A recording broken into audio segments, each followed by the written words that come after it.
story you are about to hear is true. Only the names have been changed to protect the innocent. Dragnet.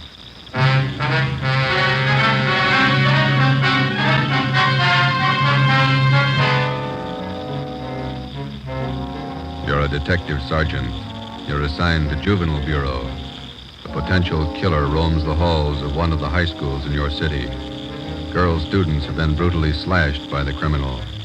Your job, stop him.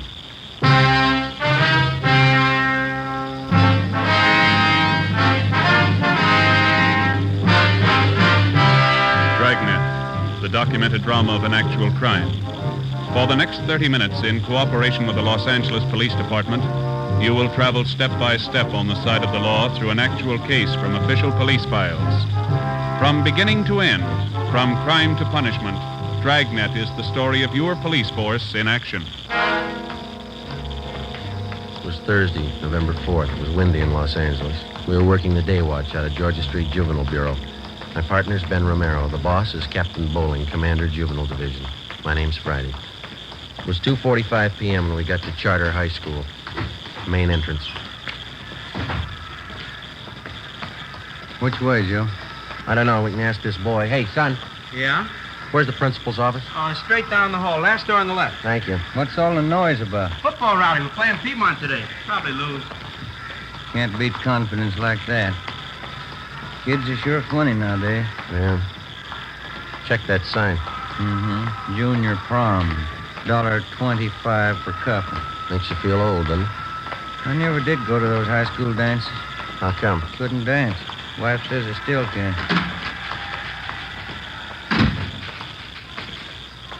Yes, sir? Like to see Mr. Chase? Could I have your names, please? Romero and Friday. Oh, yes, he's expecting you. You can go right in. That door there. Thank you, miss.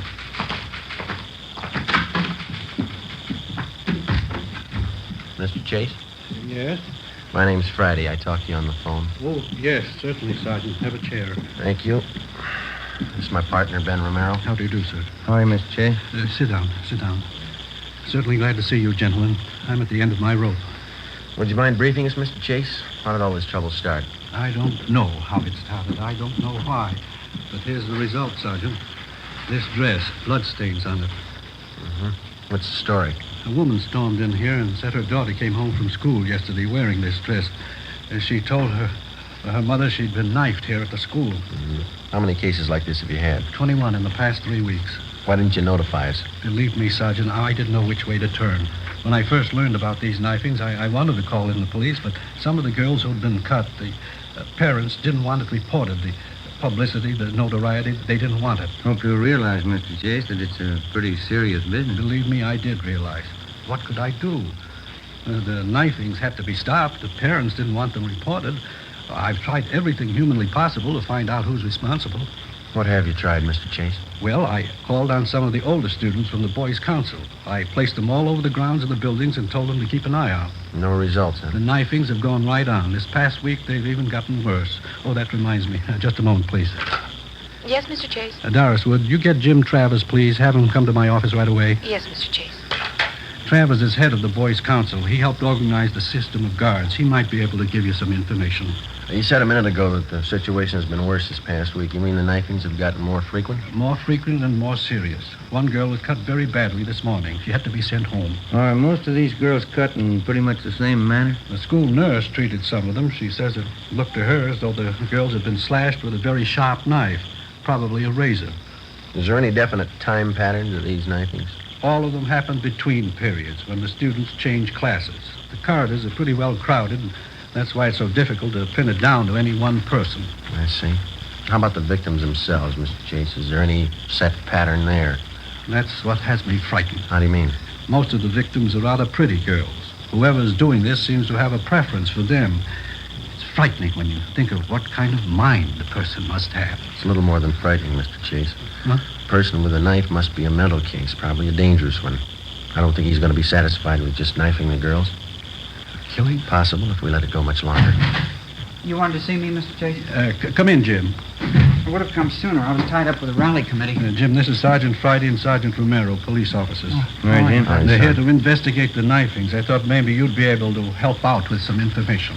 Well, I still have the fellows on the council watching the corridors. We haven't seen anything yet. Well, you have any time after the rally, Jim? We'd like to have you show us around.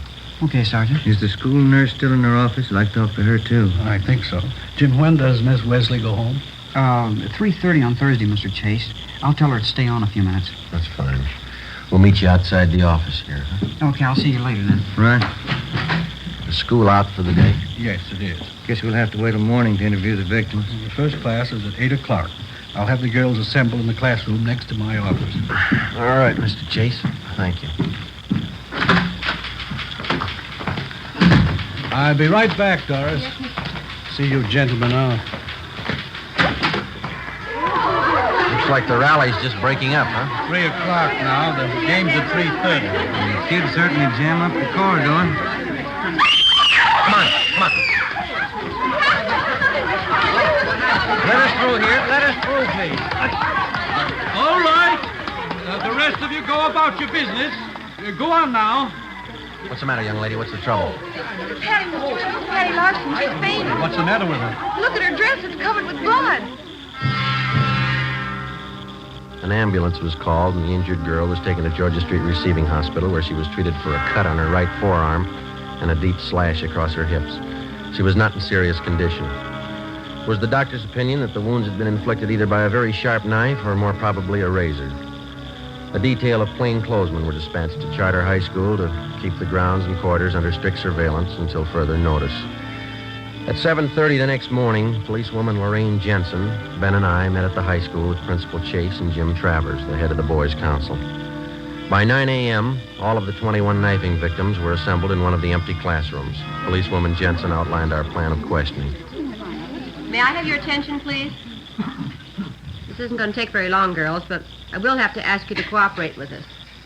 Try to remember every detail of the time and the place that the knifings occurred.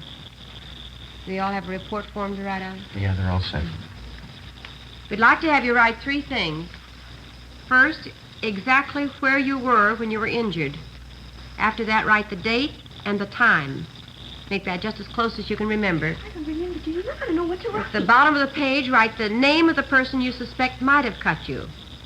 Your answer will be kept confidential. Please don't compare notes with the girl next to you. We want your version, not your neighbor's. Sergeant, Yep, Trevor? 5-minute warning bell. Yeah, okay. All right, Yeah, Joe. there's a recess coming up. We want to check the quarters. Can you make out alone for a little while? Sure, you two go ahead. You can check the slips when you get back. Right, let's go, Ben. Yeah.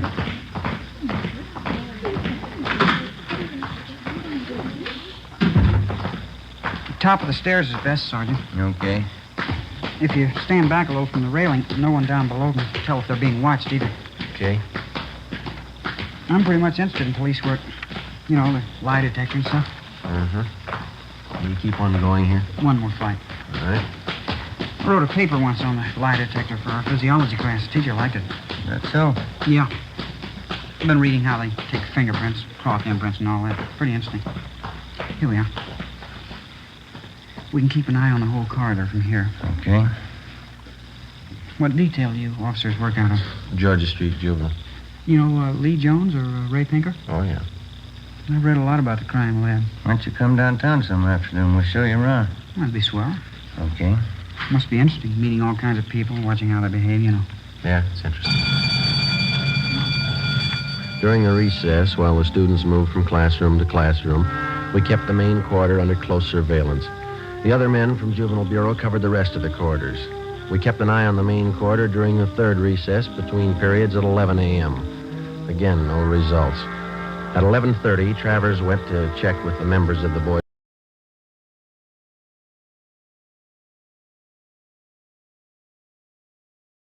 We helped her tally the results of the questioning of the girl victims that morning.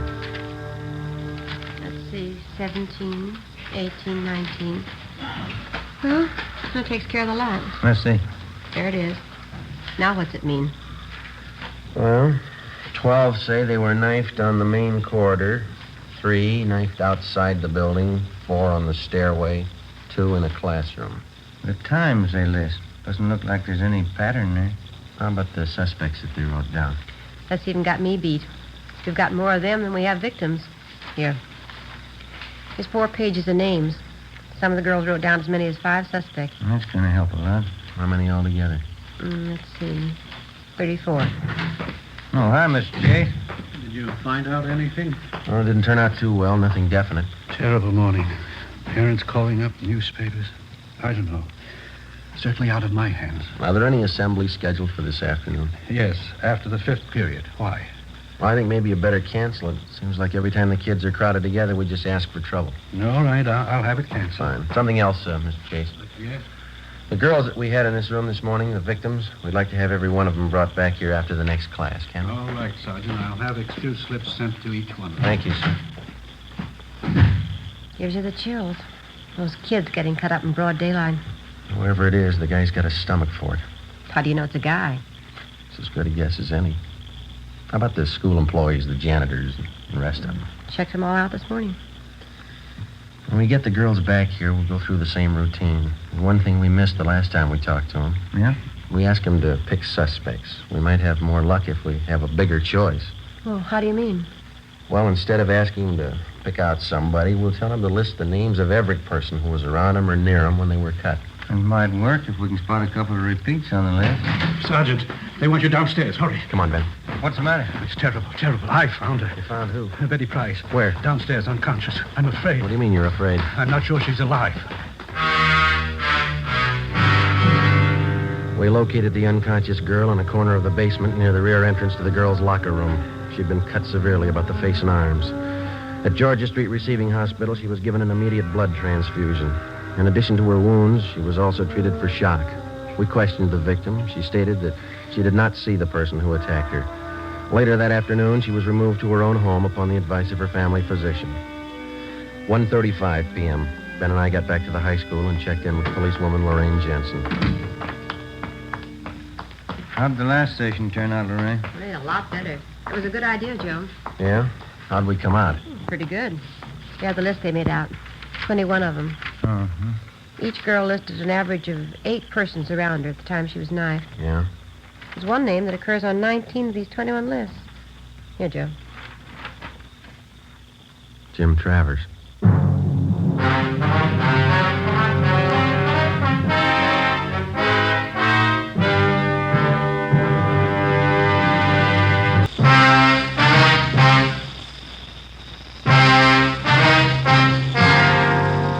Friday, November 5th, 1:45 p.m. Ben and I started checking on Jim Travers.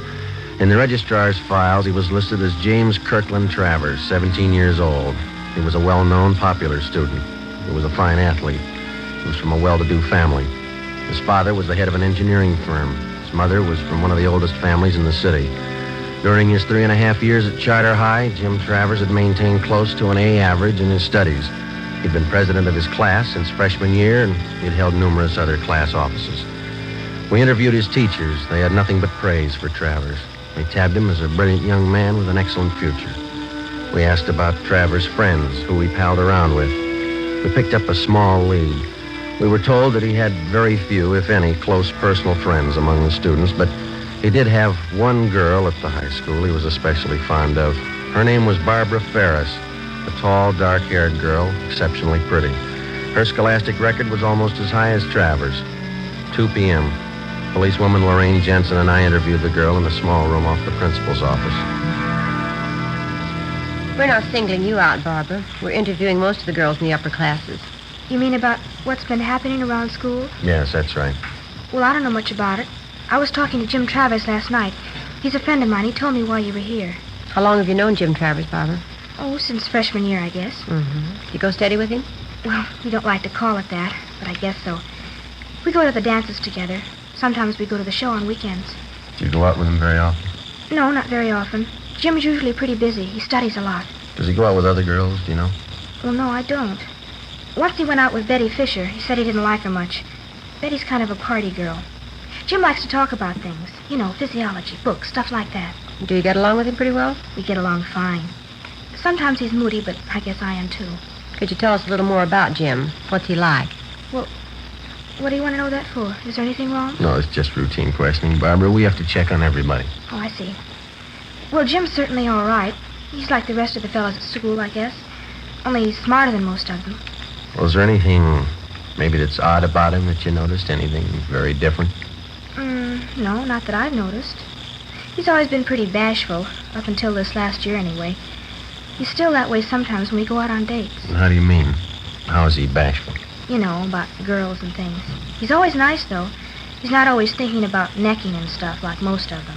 You mean he's not the romantic type? Well, he can be romantic when he wants to. Once we parked outside my house after a dance. He's always nice. It was just this one time. What was that? Well, he kissed me, and then he twisted my arm behind my back. He kept twisting it for no reason. Yeah? I told him it hurt me, but he wouldn't let go. He kept twisting my arm. What'd he say? That's what was so funny. He said, "I like you better than any girl I know." Yeah? Then he said, "That's why I'm hurting you." After talking with Barbara Ferris, we had a pretty good idea that Jim Travers was the suspect we wanted. But because of his fine background and his record, we realized that we'd have to prove beyond any question of a doubt that he was the guilty person. We had only one thing to go on besides the information Barbara Ferris had given us. During the morning recesses, when Travers was with Ben and I was watching the corridors, not one knifing took place. When we had left Travers and gone downstairs to check with policewoman Jensen, a girl had been found slugged and cut at the rear of the girls' locker room.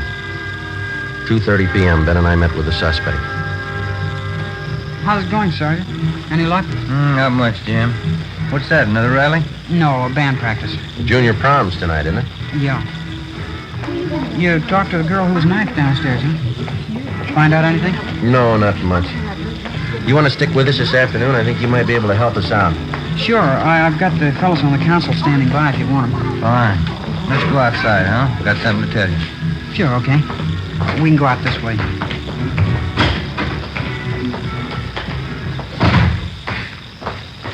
I certainly appreciate your letting me tag along. Hope I can help you. I think you can, Jim. So when we talked to those girls this morning, we drew up a new list of possible suspects. Yeah? Funny thing, one of the names on the list was yours. Well, I've got nothing to hide. Well, we'll make a systematic check of each name on the list and start with yours. Well, will we have to go on the lie detector? I'd like to try that. I never saw one. Only pictures of it. No, you won't have to go through that. It'll just be a couple of questions, and then we're going to check your locker.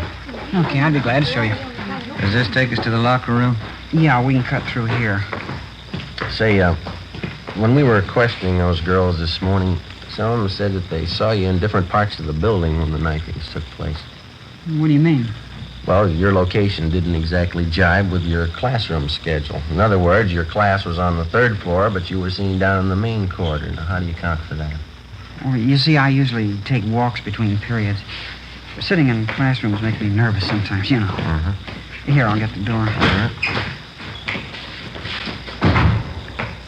Any other questions I can answer, Sergeant? No, that's all.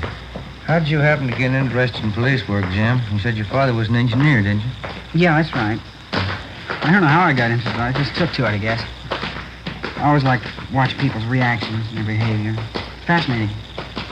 The locker room's down this way. Okay. What are you planning on doing when you graduate? College? Yeah, I guess so. Dad wants to send me to MIT. It's a good school. Yeah. Say, if you ever have the time, I'd sure like to see some of the ballistics equipment down at the police crime lab. I've read up on ballistics quite a bit, too. Oh, is that so? Yeah.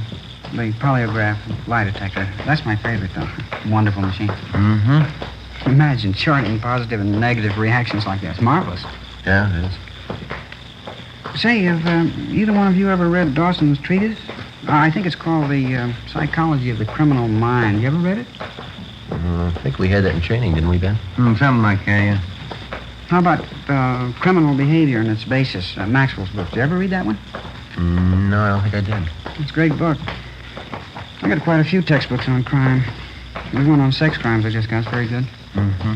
Is this the locker room? Yeah, I almost went past it. My locker's down this way.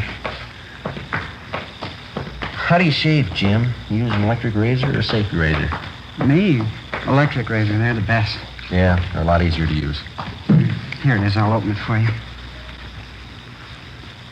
All right. Ben, you got those envelopes? Oh, yeah. Yeah, they are. Okay, would you step aside there, Jim? Yeah, sure. All right, we'll get some dust scrapings from the shelf here. there you are, Ben. You want to mark it? Yeah.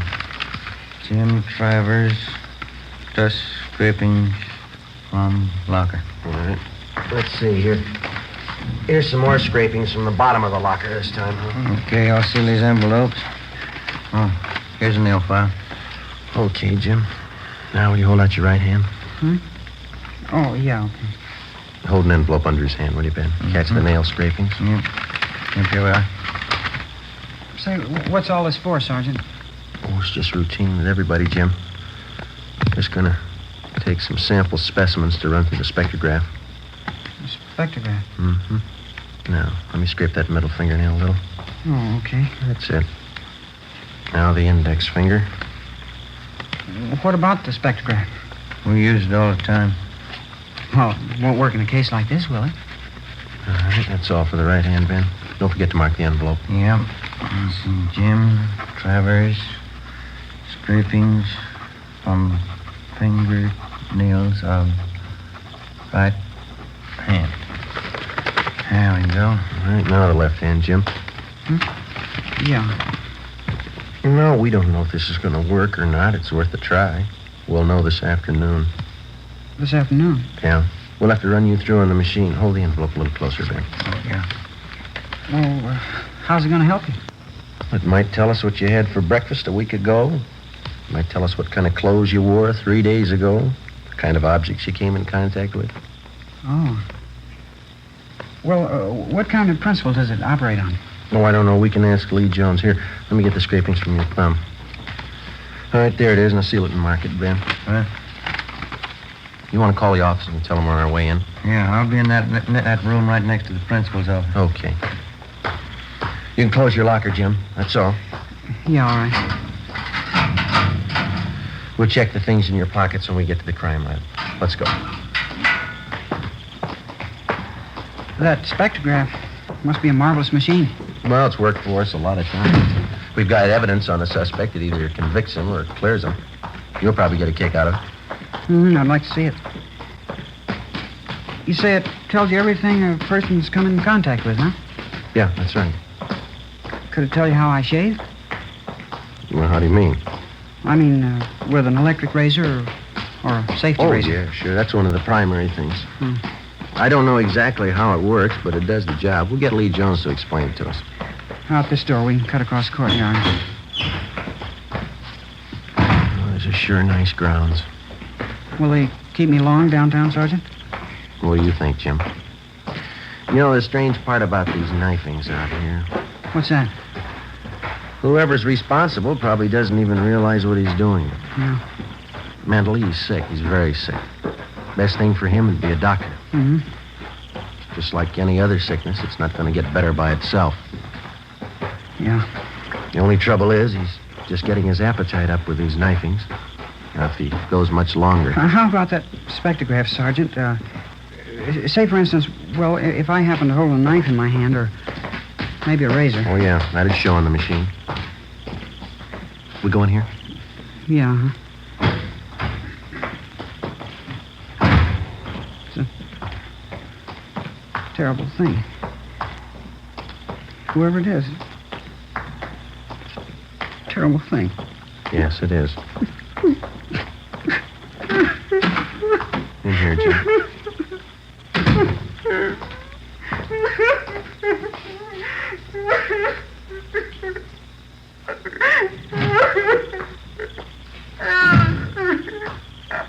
Joe, how's it going?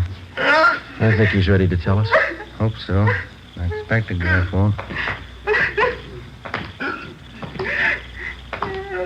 All right, son, you want to tell us about it now? I couldn't help myself. I had to do what I had to. I couldn't sleep. I couldn't study unless I did it. I couldn't help myself. You're responsible for all the knifings, are you?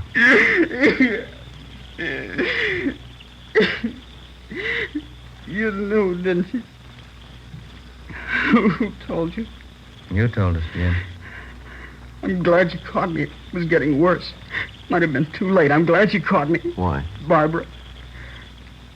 After the prom tonight, Yeah. I was going to kill her.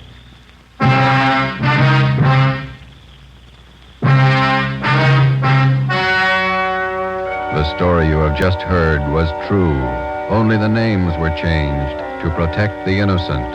On December 15th, the hearing was held in Juvenile Court, Department 38, City and County of Los Angeles, State of California. In a moment, the results of that trial.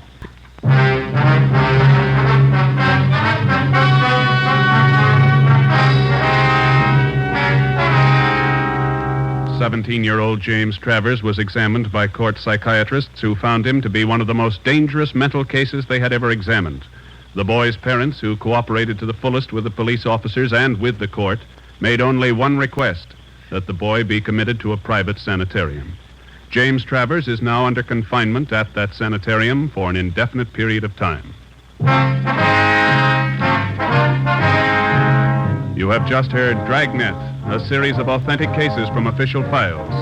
Technical advice for Dragnet comes from the Office of Chief of Police W.A. Wharton, Los Angeles Police Department.